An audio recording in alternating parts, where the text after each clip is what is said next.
السلام علیکم ورحمۃ اللہ وبرکاتہ۔ ناظرین، میں آپ کی خدمت میں قرآن پاک کی سورۃ مائدہ اس کا درس لے کر حاضر ہوئی ہوں۔ امید ہے آپ لوگ میرے ساتھ رہیں گے، لائک کریں گے، سبسکرائب کریں گے تاکہ ہماری حوصلہ افزائی ہو۔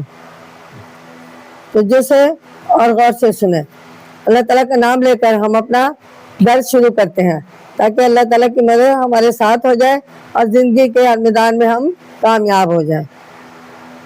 السلام علیکم ورحمۃ اللہ وبرکاتہ۔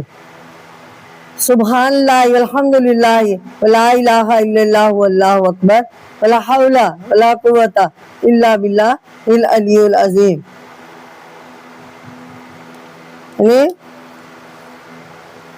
ربی اشرح لی، اعوذ باللہ من الشیطان الرجیم، بسم اللہ الرحمن الرحیم۔ ربی اشرح لی صدری یسر لی امری واحلل عقدۃ من لسانی یفقہوا قولی۔ یہاں پہ ہے کہ سنیں قرآن آیات کے ذریعے قرآن پاک کی سورۃ مائدہ اس کی آیت نمبر 101، اس کا ترجمہ کی تفسیر آپ کی خدمت میں پیش کرتی ہوں۔ اس کو عنوان دیا ہے سوالات سے نقصان، یعنی بار بار زیادہ سوال نہیں کرنے چاہیے۔ اللہ سبحانہ تعالیٰ نے جو حکم دیا ہے، نبی پاک صلی اللہ علیہ وسلم نے عمل کیا اور حکم دیا، اس کو فوراً مان لینا چاہیے، فوراً اس کے مطابق زندگی گزارنے کا طریقہ اختیار کر لینا چاہیے۔ تو سنیں، یا ایھا الذین، یہاں پہ ہے یا ایھا الذین آمنوا لا تسألوا، یعنی فرمایا جا رہا ہے کہ اے ایمان والوں ایسی باتیں مت پوچھو، اشیاء ان تبدلکم تسوکم، یعنی اگر تم پر کھولی جائیں تو تمہیں بری لگیں۔ وَإِن تَسْأَلُوا عَنْهَا حِينَ يُنَزَّلُ، اگر یہ باتیں ایسے وقت میں پوچھو گے کہ نازل قرآن ہو رہا ہے، یعنی جب قرآن پاک نازل ہو رہا ہے اور اللہ سبحانہ تعالیٰ کی وحی آ رہی ہے وقتاً فوقتاً حالات کے تقاضے کے مطابق، تو ہمیں اپنے پاس سے کوئی سوال کرنے ہی نہیں چاہیے، نہ نبیوں سے سوال کرنے چاہیے اور نہ ہی اللہ تعالیٰ سے جو ہے سوال جواب کرنے کی کوشش کرنی چاہیے۔ تو یہاں پہ ارشاد ہے کہ یہ باتیں ایسے وقت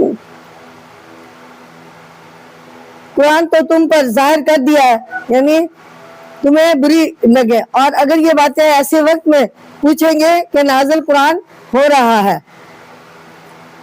تبدلکم، قرآن تو تم پر ظاہر کر دی جائیں گی تمام باتیں، عفا اللہ نے ان سے انہا درگزر کی ہے، واللہ غفور الرحیم، اور اللہ بخشنے والا تحمل والا ہے۔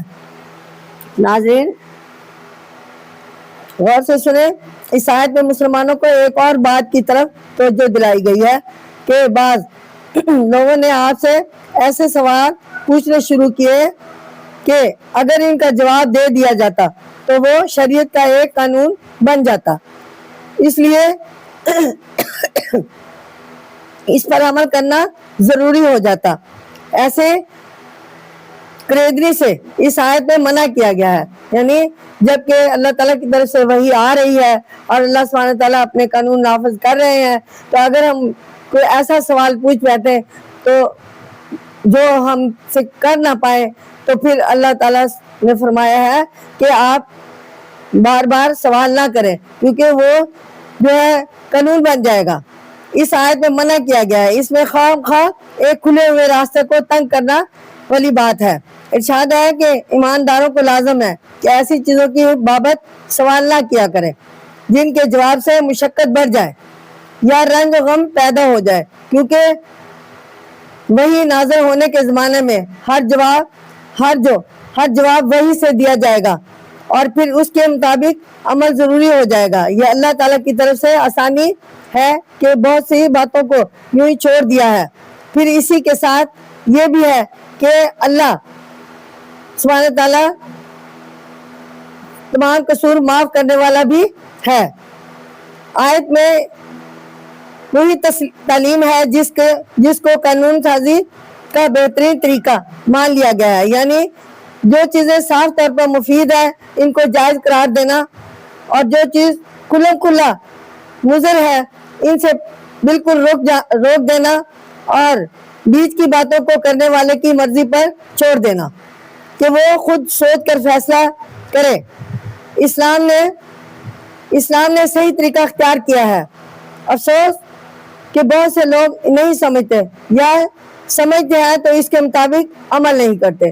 ناظرین توجہ سے اور غور سے سنیں میری بات کہ بتوں کے نام کے جانور، قد سالہا قوم من قبلکم، ایسی باتیں تم سے پہلے ایک جماعت پوچھ چکی ہے، ثم اصبحوا بہا کافرین، پھر وہ ان باتوں سے منکر ہو گئے۔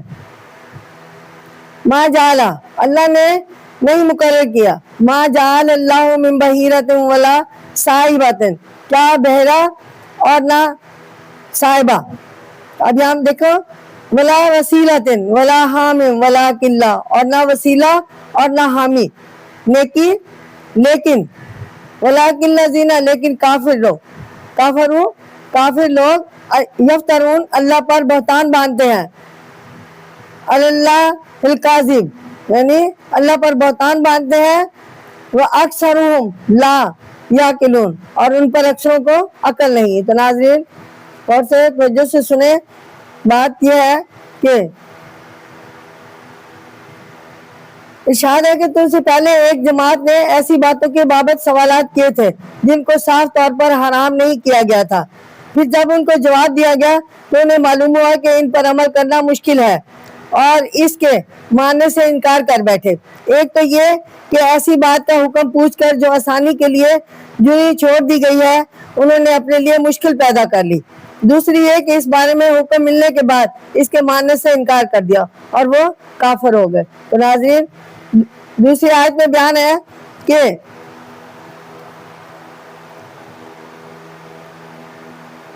بت پرستوں کی ایک اور بےہودہ رسم سے منع کیا گیا، جس کی وجہ سے ایسی چیزوں کو حرام کر لیا جاتا تھا جو اللہ نے حرام نہیں کی۔ مثلا کسی جانور کا دودھ پینا چھوڑ دیتے اور کہتے تھے کہ ان کو فلاں بت کے نام پر چھوڑ دیا گیا ہے، ان سے وہی فائدہ اٹھائے گا جسے آج کل بھی سانڈ وغیرہ چھوڑ دیتے ہیں۔ ان جانوروں کے نام الگ الگ تھے۔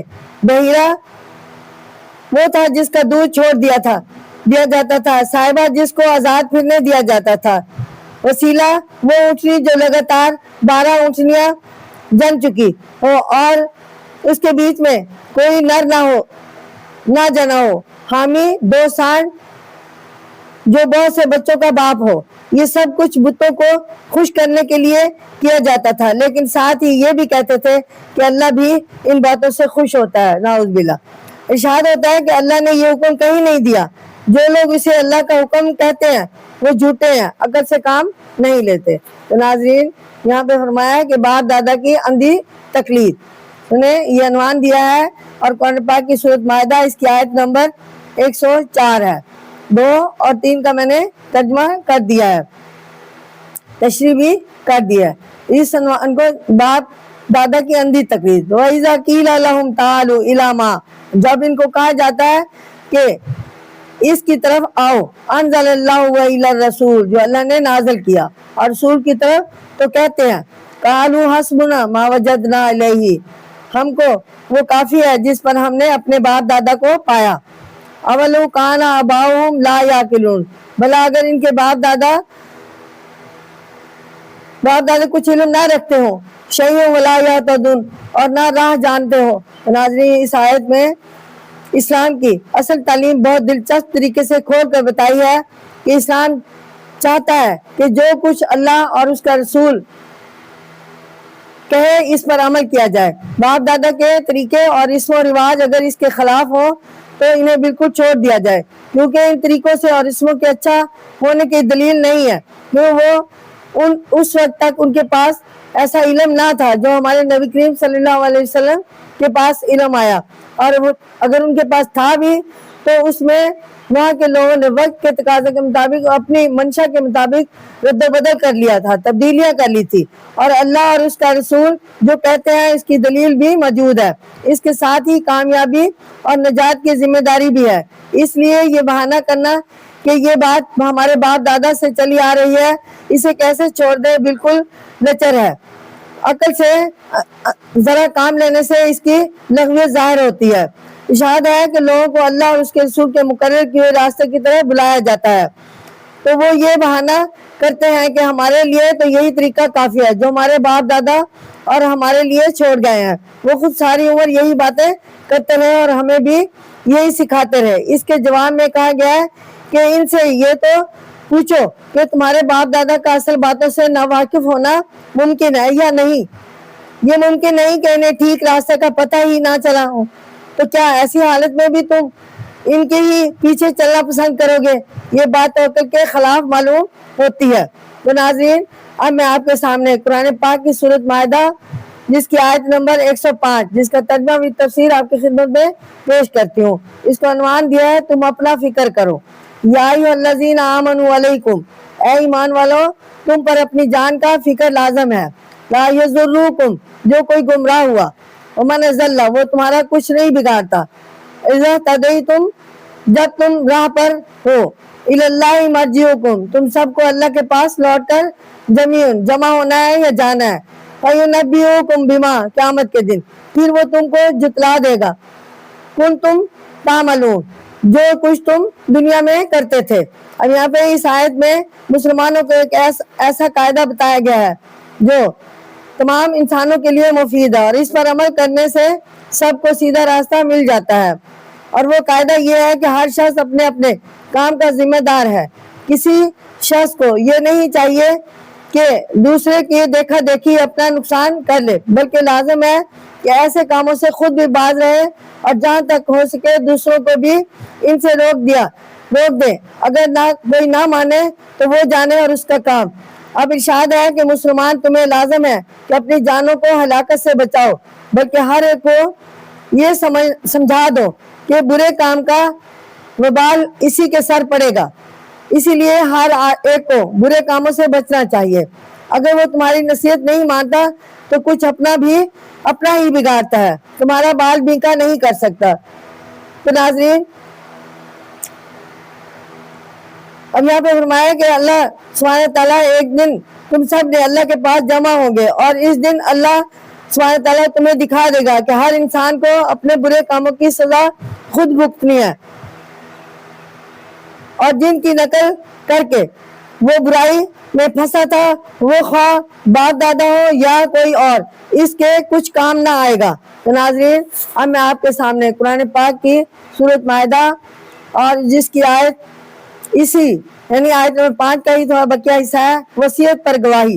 یا ایھا الذین آمنوا شہادۃ، اے ایمان والو جب کہ تم میں کسی کو موت آ پہنچے، بینکم، وصیت کے وقت، اذا حضر احدکم، تمہارے درمیان دو معتبر شخص، والموت حین الوصیۃ اثنین، دو معتبر شخص تم میں سے گواہ ہوئے، ذوا عدل منکم او اخران، چاہیے یا دو اور گواہ ہوں، غیرہم ان انتم ضربتم، تمہارے سوا اگر تم نے ملک میں فی الارض فاصابتکم مصیبت الموت،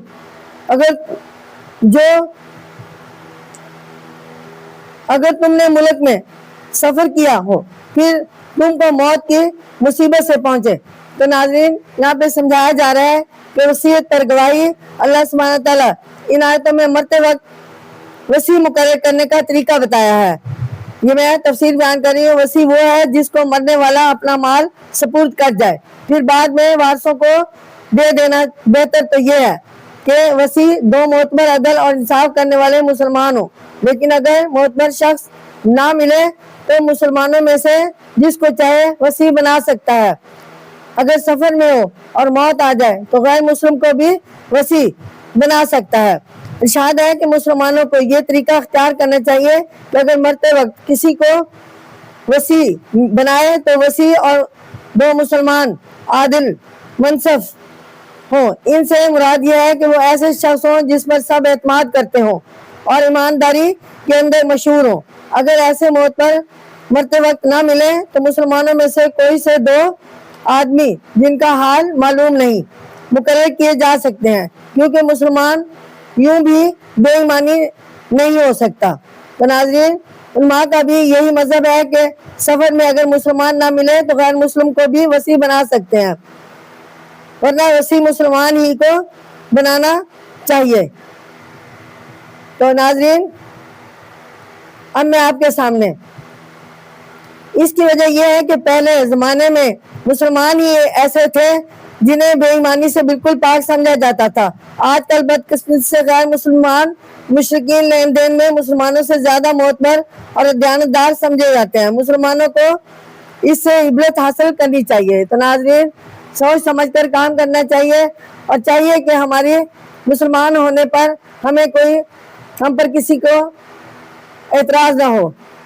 ہمیں اپنے انصاف کے معاملے میں ثابت قدم رہنا چاہیے، مسلمان ہونے کی حیثیت سے بھی اور ویسے بھی ایک انسان ہونے کی حیثیت سے بھی۔ وسیع کی جانچ، تحبسونا ہما من بعد الصلاۃ، ان دونوں کو نماز کے بعد کھڑا کرو، یعنی یہ آیت قرآن پاک کی سورۃ مائدہ اس کی آیت نمبر 106 ہے۔ لا نشتری، اور وہ دونوں اللہ کی قسم کھائیں اگر تم کو شبہ ہو، یعنی باللہ ان ارتبتم لا نشتری به ثمنا ولو کان، کہیں کہ ہم قسم کے بدلے مال نہیں لیتے اگر ہم کو ذا قربا کسی سے قرابت ہی ہو، ولا نکتم شہادت، اور ہم اللہ کی گواہی نہیں چھپاتے، اللہ انا اذا لمن الآثمین، ورنہ ہم بے شک گنہگار ہیں۔ تو ناظرین، ارشاد ہے کہ اگر تمہیں وصیوں پر بددیانتی کا شبہ ہو اور تمہارے پاس ان کی بددیانتی کی ثابت کرنے کے لیے گواہ نہ ہو تو دونوں وصیوں کو نماز کے بعد ٹھہرا لو، اور وہ سب کے سامنے اس بات پر اللہ کی قسم کھائے کہ ہم دیانتدار ہیں، اور کہیں کہ اس قسم سے ہم ہرگز جھوٹ بول کر کچھ مال دبانا نہیں چاہتے، نہ ہمیں خود مال کا لالچ ہے اور نہ قرابت داری ہمیں بھی بے ایمانی پر اکسا سکتی ہے۔ تو ناظرین، کہ کسی قریبی رشتہ دار کو کچھ زیادہ مال دلوائے، ہم اللہ کو حاضر ناظر جان کر کہتے ہیں کہ ہم اس کا نام لے کر جھوٹی گواہی نہ دیں گے، اور نہ اس کا حکم ٹالیں گے، اور نہ سچی بات چھپائیں گے۔ اگر ایسا کریں گے تو ہم گنہگار ہیں۔ ایسا ایک واقعہ خود رسول اکرم صلی اللہ علیہ وسلم کے زمانے میں پیش آیا تھا، جس میں وسیع 2 عیسائی تھے، ان کی دیانت میں شبہ ہوا تو ان سے قسم لی گئی تھی۔ تو ناظرین، اب میں آپ کے سامنے وسیع کی درگوئی، اب یہاں پہ قرآن پاک کی سورۃ مائدہ اس کی آیت جو ہے آیت نمبر 6 کا بقیہ حصہ ہے۔ فَإِنْ أُسِرَ عَلَىٰ أَنَّهُمَا مستحق اسمن فآخران یقومان، پھر اگر خبر ہو جائے کہ وہ دونوں حق بات دبا گئے ہیں تو ان کی جگہ 2 گواہ، اسمن فآخران یقومانی، تو ان کی جگہ 2 گواہ اور کھڑے کرو، مقامہما من الذین استحقا، ان میں سے جن کا حق دبایا ہے، جو علیہم الاولین، جو میت کے سب سے زیادہ قریب ہیں۔ ناظرین، یہاں پہ ارشاد ہے کہ پہلی آیت کے مطابق عیسائیوں سے قسم لی، وہ دونوں قسم کھا گئے کہ کل مال یہی ہے، ہم نے کچھ نہیں دیا دبایا، آپ ان کو بری کر دیا۔ کچھ دن بعد وہ کٹورا سنار کے ہاں ملا، یعنی ایک کٹورے کی بات ہے۔ حضرت صلی اللہ علیہ وسلم کے زمانے میں بدیل نامی ایک مسلمان اور 2 عیسائی مقیم اور عدی مل کر سفر پہ گئے۔ راستے میں بدیل کا انتقال ہو گیا اور وہ مرتے وقت اپنا سارا مال ان عیسائیوں کے سپرد کر گیا کہ میرے وارثوں کو پہنچا دینا۔ انہوں نے مال لا کر وارثوں کو دے دیا، اور اس میں سے مال کی فہرست نکلی تو معلوم ہوا کہ چاندی کا ایک کٹورا جس میں سونے کا متنا تھا گم ہے۔ دونوں عیسائیوں سے پوچھا گیا تو انہوں نے جواب دیا کہ ہمارے پاس کچھ نہیں۔ وہ کٹورا اور وہ کٹورا دعاداری میں خرچ ہو گیا۔ اس پر وارث رسول اکرم صلی اللہ علیہ وسلم کے پاس گئے اور عرض کیا ایک کٹورا غائب ہے۔ اس پر آپ نے پہلی آیت کے مطابق عیسائیوں سے قسم لی اور دونوں قسم کھا گئے کہ کل مال یہی ہے، ہم نے کچھ نہیں دبایا۔ تو یہاں ناظرین سنیے کہ آپ نے ان کو بری کر دیا۔ کچھ دن بعد وہ کٹورا سنار کے ہاں ملا اور اس نے کہا کہ یہ یتیم اور عدی یعنی میرے ہاتھ بیچ گئے ہیں۔ اس کے بعد اس آیت کے مطابق کاروائی کی گئی کیونکہ وارثوں کے پاس گواہ نہ تھے۔ ارشاد ہے کہ اگر اس کے بعد یہ ظاہر ہوا کہ دونوں وصیوں نے بے ایمانی کی ہے اور کچھ مال دبا لیا ہے اور جو قسم انہوں نے کھائی وہ جھوٹی تھی، تو جن حقداروں کا اس بے ایمانی سے نقصان ہوا ہے ان میں سب سے زیادہ میت کے دو قریبی رشتہ دار ان وصیوں کی جگہ آگے بڑھ کر کھڑے ہوئے اور اس کے بعد وہ کیا کریں۔ اس کا بیان آگے کی آیت میں ہے۔ تو ناظرین اب میں آپ کے سامنے قرآن پاک کی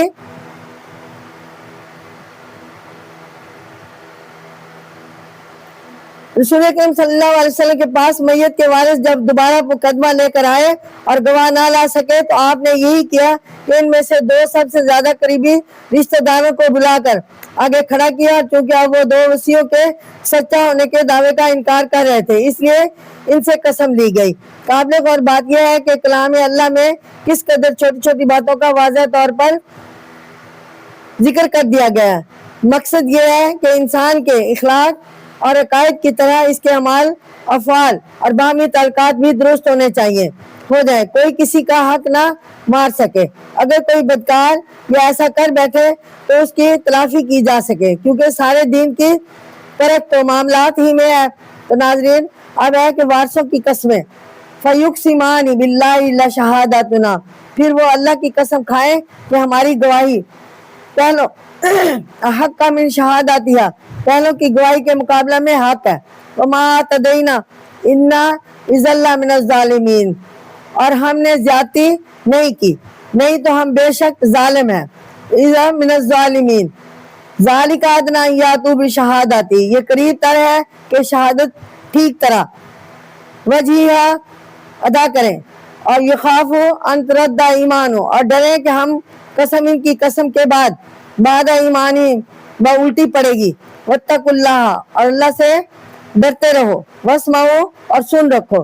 واللہ لا یہدی القوم الفاسقین، اللہ نافرمانوں کو سیدھی راہ نہیں دکھاتا۔ تو ناظرین ارشاد ہے کہ کام تو چبھی ٹھیک ہوگا جب دل میں اللہ کا ڈر ہوگا اور اس کی سزا کے ڈر سے بری باتوں سے بچا جائے گا اور اس کی باتیں کان لگا کر سنی جائیں گی۔ اس لیے بار بار یاد دلایا جاتا ہے کہ اللہ سے ڈرو، اللہ سبحانہ تعالیٰ سے ڈرو اور اس کی بات سنو۔ جو اس سے نہ ڈرے نہ اس کی بات سنے وہ نافرمان نہیں تو اور کیا ہے۔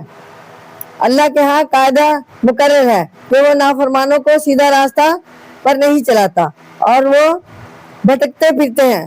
جو نہ دھمکی سے ڈرے اور نہ سیدھی بات سنے وہ ٹھیک راستے پر کیسے چل سکتا ہے۔ تو ناظرین اب میں قرآن پاک کی سورۃ مائدہ اس کی آیت نمبر 109 جس کا ترجمہ بھی تفسیر آپ کی خدمت میں پیش کرتی ہوں۔ انبیاء سے سوال، یہاں پہ ارشاد ہے یوم یجمع اللہ الرسل فیقول، جس دن اللہ سب پیغمبروں کو جمع کرے گا پھر کہے گا ماذا اجبتم قالوا لا علم لنا، تم کو کیا جواب ملا تھا؟ قالوا لا علم لنا، وہ کہیں گے ہم کو خبر نہیں۔ انک انت علام الغیوب، بے شک تو ہی چھپی باتوں کو جاننے والا ہے۔ تو یہاں وصیت اور وصی کے بیان سے چند آیات میں پہلے یہ کہا جا تھا کہ ہر شخص کو اپنا اپنا فکر چاہیے جو خود درست ہے، اس کو دوسرے کی گمراہی سے کوئی نقصان نہیں پہنچنا چاہیے۔ وہ جب تک انسان خود ٹھیک نہ ہو اور نیک کام نہ کرے اس وقت تک دوسروں کا ٹھیک ہونا اور نیک کام کرنا اس کے کام نہ آئے گا۔ تو ناظرین اس آیت میں اسی مضمون کو اس طرح واضح کیا گیا ہے کہ اللہ سبحانہ تعالیٰ کے پاس قیامت کے دن سب لوگ جمع ہوں گے اور اللہ سبحانہ تعالیٰ تمام رسولوں کو اکٹھا کر کے ان سے کہیں گے کہ بتاؤ لوگوں نے تمہاری بات اور نصیحت اور اچھے کاموں کی طرف بلانے کا تمہیں کیا جواب دیا؟ تو رسول کہیں گے ان کے بابت ہمیں کچھ علم نہیں، کیونکہ یہ دل کا معاملہ ہے، انہوں نے ہماری بات مانی یا نہ مانی، کیونکہ ماننے نہ ماننے کا تعلق دل سے ہے۔ اب یہ ہے اور وہ ایک چھپی ہوئی چیز ہے، اور چھپی ہوئی چیزوں کا حال اللہ کے سوا کوئی نہیں جانتا۔ ہمارا کام یہ تھا کہ جب تک ہم ان میں سے رہے ان کو آپ کا پیغام پہنچاتے رہے اور اس پر خود عمل کر کے انہیں دکھاتے رہے۔ اس مدت میں بھی ان کے دل کا اصلی حال ہمیں معلوم نہیں ہو سکا، پھر ہماری وفات ہوگی۔ اس کے بعد تو ان کے ماننے نہ ماننے کا حال آپ ہی کو معلوم ہے، جو کیونکہ آپ ان کے شارک سے بھی زیادہ قریب ہیں، دل کے ویت آپ جانتے ہیں۔ جو چیز ہماری نظروں سے غائب ہے ان کا علم صرف آپ ہی کو ہے، سوائے اس کے کہ جس کو جتنا آپ بتائیں۔ اس سے عام انسانوں کو تنبیہ کی گئی ہے کہ جب رسول بھی سوال سے نہ بچ سکیں گے تو تم کیا چیز ہو۔ تو ناظرین اب یہاں پہ آگے جو ہے قرآن پاک کی آیت حضرت عیسیٰ علیہ السلام کی خصوصیت اس آیت میں بتائی گئی ہے، تو ذرا توجہ سے سنیں کہ حضرت عیسیٰ کی خصوصیت اذ قال اللہ یا عیسیٰ ابن مریم، جب اللہ کہے گا اے مریم کے بیٹے عیسیٰ، اذکر نعمتی علیک والا، میرا احسان جو تم پر اور تیرے مال پر ہوا یاد کر، جب میں نے پاک روح سے تیری مدد فرمائی۔ تو کلم الناس فی المہدی وکہلا، تو یہاں پہ فرمایا ہے عیسائیوں نے ان کے یہاں پہ کہ آج کی آیت سے ان رسولوں میں سے خاص طور پر حضرت عیسیٰ علیہ السلام کا ذکر شروع ہوتا ہے، کیونکہ ان کے ساتھ یہودیوں نے بہت زیادتیاں کی اور عیسائیوں نے ان کے مرتبے کو اتنا بڑھایا کہ وہ ان کو خدا کا بیٹا کہتے ہیں۔ اس لیے اس سارے رکوع میں ان کی فضیلتیں اور خصوصیتیں بیان کی گئی ہیں۔ ناظرین ارشاد ہے کہ اس وقت کو یاد کرو جب اللہ سبحانہ تعالیٰ عیسیٰ علیہ السلام کے بیٹے سے کہے گا کہ اے عیسیٰ، یاد ہے کہ ہم نے تجھ پر اور تیری والدہ پر کس قدر انعام کیے، اور ہم نے تیری مدد کے لیے روح الاقدس کو خاص طور پر مقرر کیا، اور تو نے ماں کی گود میں شیر خواری کی حالت میں لوگوں سے گفتگو کی اور انعام کیے، اور بڑے ہو کر ان کو خوب واضح نصیحت کی۔ حضرت عیسیٰ علیہ السلام کو بہت سے معجزے عطا ہوئے، ان میں سے ایک اہم معجزہ تھا کہ بالکل شیر خوارگی کی ابتدائی عام میں یعنی پیدائش کے فوراً بعد انہوں نے اللہ سبحانہ تعالیٰ کے حکم سے باتیں کی اور لوگوں کو ان سوالات اور اعتراضات کا جواب دیا جو ان لوگوں نے ان کی والدہ پر کیے تھے۔ تو ناظرین اب یہ آیت ہے کہ اسی آیت کا حصہ ہے حضرت عیسیٰ کے معجزے۔ وَإِذْ عَلَّمْتُكَ الْكِتَابَ وَالْحِکْمَةَ، اور جب میں نے تجھے سکھائی کتاب اور حکمت کی باتیں، وَالتَّوْرَاةَ اور تورات، وَالْإِنجیل اور انجیل، وَإِذَا تَخْلُقُ مِنَ الطِّينِ كَهَيْئَةِ الطَّيْرِ، اور جب تو میرے حکم سے گارے سے جانور کی صورت بناتا ہے، بِإِذْنِي فَتَنفُخُ فِيهَا فَتَكُونُ، تو پھر میں اس میں پھونک مارتا تھا تو وہ اڑنے والا ہو جاتا تھا، بِإِذْنِي وَتُبْرِئُ الْأَكْمَحَ، میرے حکم سے اور میرے حکم سے مادر ذات اندھے، والابرس اور کوڑی کو تو اچھا کرتا تھا، بِإِذْنِي وَإِذْ تُخْرِجُ الْمَوْتَى بِإِذْنِي، اور جب میرے حکم سے تو مردوں کو نکال کھڑا کرتا تھا۔ تو ناظرین ارشاد ہے کہ اے عیسیٰ، وہ وقت یاد کرو جب میں نے تجھے اپنے پاک کلام کے سمجھنے کی قوت عطا کی اور بھید کی باتیں بتائیں، تورات اور انجیل کا علم دیا، اور وہ واقعہ بھی یاد کرو جب تم میری اجازت سے گندی ہوئی مٹی کی ایک چڑیا بناتا اور پھر اس میں پھونک مارتا، وہ میرے حکم سے زندہ جانور ہو کر اڑنے لگتی تھی۔ پھر یہ بھی یاد کرو میرے حکم سے تو مردے کو زندہ کر کے اٹھا دیتا تھا۔ اس آیت میں حضرت عیسیٰ علیہ السلام کی 4 خصوصیت کا ذکر ہے جو حضرت عیسیٰ علیہ السلام کے خاص معجزے کہلاتے ہیں۔ نمبر 1، وہ مٹی کے گارا لے کر اسے ایک پرندے کی شکل بناتے اور پھر اس میں پھونک مارتے تو وہ پرندہ زندہ ہو کر اڑنے لگتا تھا۔ نمبر 2، پیدائشی اندھے کو اچھا کر دیتے تھے، وہ نابینا دیکھنے لگتا تھا۔ نمبر 3 ہے کوڑ کے مریض کو اچھا کر دیتا تھا۔ نمبر 4 ہے مردے کو قم باذن اللہ کے حکم سے اٹھ کہہ کر زندہ کر دیتے تھے۔ حضرت عیسیٰ علیہ السلام کا ذکر اس سے پہلے سورۃ بقرہ میں 3 پارے میں شروع میں آ چکا ہے اور پھر سورۃ آل عمران کے 5ویں اور 6 رکوع میں آیا ہے۔ یہاں تمام مذکورہ باتوں کو یکجا جمع کر دیا گیا ہے، جس پر غور کرنے سے حضرت عیسیٰ علیہ السلام کی پیدائش اور ان کے معجزوں کی حقیقت واضح ہو جاتی ہے۔ ناظرین، آج کا میرا درس کمپلیٹ ہوا۔ آئندہ انشاءاللہ قرآن پاک کی سورۃ مائدہ کے بقیہ آیات یعنی تقریباً 10 آیات اور رہ گئی ہیں جن کا میں آپ کی خدمت میں ترجمہ اور تفسیر بیان کروں گی۔ تو اس وقت تک کے لیے مجھے اجازت دیں۔ اللہ حافظ۔